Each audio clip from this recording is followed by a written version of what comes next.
You were asked, does that remind you that you were asked by a grand juror if you could calculate how far a body would move having been struck by a vehicle? Yes. And you indicated, quote, yeah, there's certain calculations we can do with that, would figure out if you, say if the car backed up, hit somebody, and then they go a certain amount of distance, and it's based on miles per hour, the speed of the vehicle, the striking vehicle, and stuff. Remember saying that? Yes. What did you mean by stuff? I don't know. You said that the calculations would be based on miles per hour and stuff. Did you ever do any stuff to test that? The grand juror's question. No, we cannot calculate anything from this collision. Say that one more time. We cannot calculate anything from this collision. Who's we? I'm sorry, me. The role me. Well, you know John O'Keefe's weight, right? What's that? You know John O'Keefe's weight, 217 pounds, right? Yes. Did you know that? I don't know his weight. No. You know the weight of the vehicle? Yes. What's the weight of the vehicle? Gross weight? What's the gross weight? Yeah. I think it's approximately 7,300 pounds. Okay. Were you able to calculate the mass of the vehicle? I did not calculate the mass of the vehicle. Well, you told the grand juror that you were planning on doing that kind of stuff to calculate how far a person would travel being struck at that speed with a car of that weight. You didn't do those calculations? No, because the calculations would vastly underestimate the speed of the vehicle.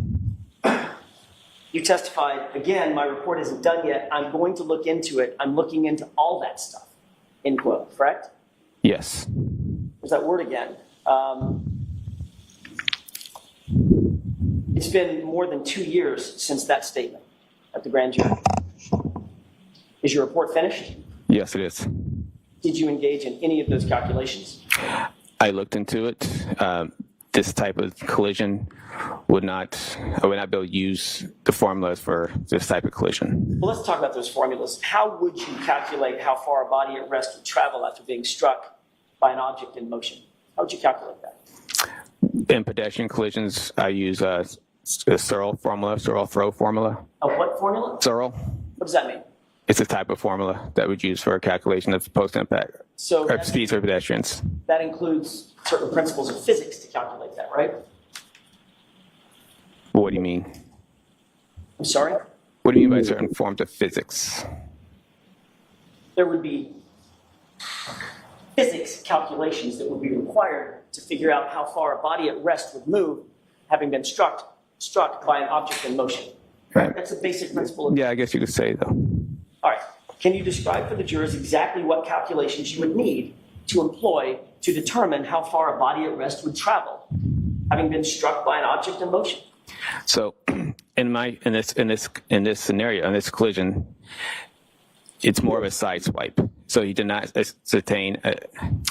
he did not get enough speed of the vehicle post impact with the vehicle to be able to calculations. His center of mass was offset from the vehicle, so we would vastly underestimate his speed. So that's why I did not do a formula. If he was more in line with behind the vehicle, he would have been projected forward, and using that projection forward, he would have been able to get more closely to the actual speed of the vehicle during that post-impact travels. Well, that presumes a couple of things.